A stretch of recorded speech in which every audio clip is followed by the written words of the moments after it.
बिस्मिल्लाहिर्रहमानिर्रहीम। नाज़रीन, जब बाबरी मस्जिद शहीद की गई तो उस वक्त भी आपका खून खौल गया। जब कर्नाटक के अंदर हिजाब पर पाबंदी लगाई गई और उसके बहाने सैकड़ों बच्चियों को कॉलेजेस और स्कूल से निकाल दिया गया तो उस वक्त भी आपका खून खौल गया। जब नूह के अंदर सैकड़ों मुसलमानों के मकानात बुलडोज़ कर दिए गए तो उस वक्त भी आपका खून खौल गया।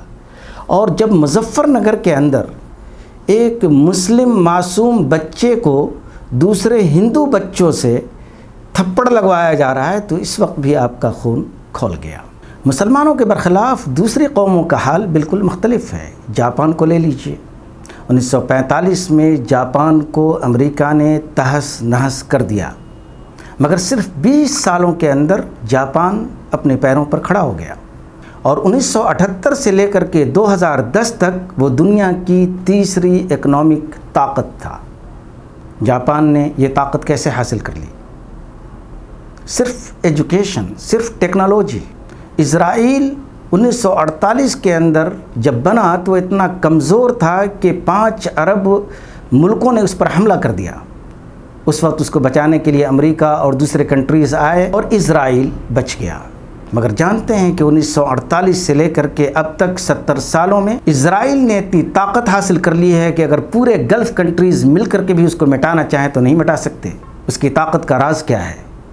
उसकी ताकत का राज सिर्फ एजुकेशन और टेक्नोलॉजी है।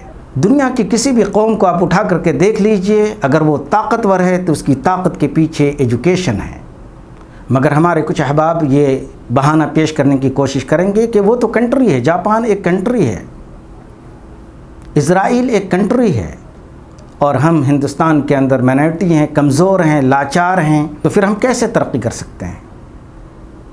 तो जनाब, अमेरिका के अंदर यहूदियों की आबादी सिर्फ 2.4% है, मगर अमेरिका के अंदर यहूदी इतनी ताकत रखते हैं कि वहाँ के पार्लियामेंट से लेकर के पंचायत तक कोई भी कानून उनकी मर्ज़ी के बग़ैर पास नहीं हो सकता। सिर्फ 2.4% ज्यूज़ अमेरिका के अंदर हैं और आप हिंदुस्तान के अंदर 14% हैं। उन्होंने वो ताकत कैसे हासिल की? सिर्फ एजुकेशन की वजह से। उत्तर प्रदेश जहाँ पर यह हादसा पेश आया, वहाँ मदरसों की कितनी तादाद है? 25,000। मैं मदरसों का मुखालिफ नहीं हूँ, मगर मैं ये कहना चाहता हूँ कि स्कूल हमने क्यों नहीं खोले? यूपी के अंदर मदरसों की तादाद 25,000 है, यानी हर 16 लाख पर एक मदरसा मौजूद है। आप मुझे बतलाएं कि कितने स्कूल्स हमने खोले हैं, कितने अज़ला के अंदर मुस्लिम स्कूल्स कायम हैं। सैकड़ों की तादाद में हर महल्ले के अंदर हमारी मस्जिद मौजूद है, हर 2-4 गांव पर एक मदरसा मौजूद है, मगर स्कूल मौजूद नहीं है, कॉलेज मौजूद नहीं है, यूनिवर्सिटी मौजूद नहीं है। जिसका नतीजा क्या है? जिसका नतीजा ये है कि हमारे बच्चे सिर्फ टायर पंक्चर बनाने वाले बनकर रह गए हैं और इसका ताना दूसरी कौमें देती हैं।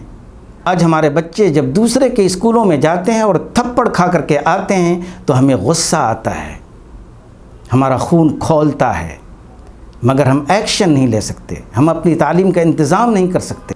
मुज़फ़्फ़रनगर जहाँ पर यह हादसा पेश आया उस पर ज़रा आप नज़र डालें। वहाँ पर मुसलमानों की आबादी 41% है, 41%। जिस शहर, जिस डिस्ट्रिक्ट की आबादी 41% हो, शर्म की बात है कि उसके बच्चे दूसरे के स्कूलों में जाकर के तालीम हासिल करें। मुज़फ़्फ़रनगर की पूरी आबादी 41 लाख के बराबर है, जिसके अंदर मुसलमानों की तादाद 16 लाख है और गैर मुस्लिमों की तादाद तकरीबन 24 लाख।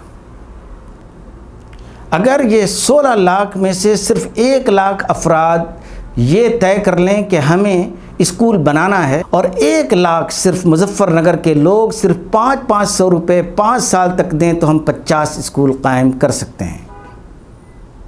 और ये कोई बड़ी बात नहीं है, मगर 500 रुपये हम शराब पर ख़र्च कर सकते हैं, हम ईदी दे सकते हैं, शादी में लाखों और हज़ारों रुपए ख़र्च कर सकते हैं, मगर हम तालीम का इंतज़ाम नहीं कर सकते। ये एक हकीकत और सच्चाई है। जलसों पर, कॉन्फ्रेंसों पर हम लाखों रुपए ख़र्च कर सकते हैं, मगर हम तालीम पर ख़र्च नहीं कर सकते, हम एक स्कूल कायम नहीं कर सकते। ये हकीकत और सच्चाई है। मुज़फ़्फ़रनगर के मुसलमान काफ़ी खुशहाल हैं, काफ़ी ताकतवर हैं। मैं उनसे ये कहना चाहूँगा کہ اگر آپ یہ طے کر لیں کہ ہر پنچایت کے اندر ہم ایک اسکول کھول کر کے 2-4 سالوں کے اندر اپنے بچوں کا انتظام کر لیں گے تو یقیناً اس تھپڑ کا جواب گویا کہ آپ نے دے دیا۔ آپ قائدین اور علماء کرام سے یہ امید نہ کریں کہ وہ آ کر کے آپ کے لیے کچھ اسکول کچھ کالجز کھولنے کی کوشش کریں گے۔ پچھلے 70 سالوں کی تاریخ یہ گواہ ہے کہ ہمارے قائدین اور ہمارے علماء کرام صرف مدرسوں اور صرف چندوں پر بھروسہ کرتے ہیں جہاں پر ان کی اپنی تشنگی کا سامان ملتا ہے۔ وہ اسکولوں اور کالجز اور ٹیکنیکل اداروں کے لیے نہ تو چندہ کر سکتے ہیں، نہ اس کے لیے کوشش کر سکتے ہیں، یہاں تک کہ اس کے لیے ایک تقریر بھی نہیں کر سکتے۔ یہ تو المیہ ہے ہماری قوم کا۔ اس لیے اگر آپ یہ چاہتے ہیں کہ آپ کی قوم ایسے حادثات اور ایسے واقعات سے بچے، آپ کی بچیوں کو حجاب کے نام پر اسکولوں اور کالجز سے نہ نکالا جائے، آپ کے بچوں کو تھپڑ نہ مارا جائے، تو اللہ کے واسطے آپ اپنے بچوں کی تعلیم کا انتظام کریں۔ کم از کم ہر پنچایت اور ہر بڑے گاؤں کے اندر ایک اسکول کھولنے کی کوشش کریں، اور اسی میں آپ کی ترقی مضمر ہے۔ نہیں تو اسی طرح آپ پستے رہیں گے، پٹتے رہیں گے، اور آپ کا خون کھولتا رہے گا، اور یہ گردش ایام اسی طرح چلتا رہے گا۔ بہت بہت شکریہ۔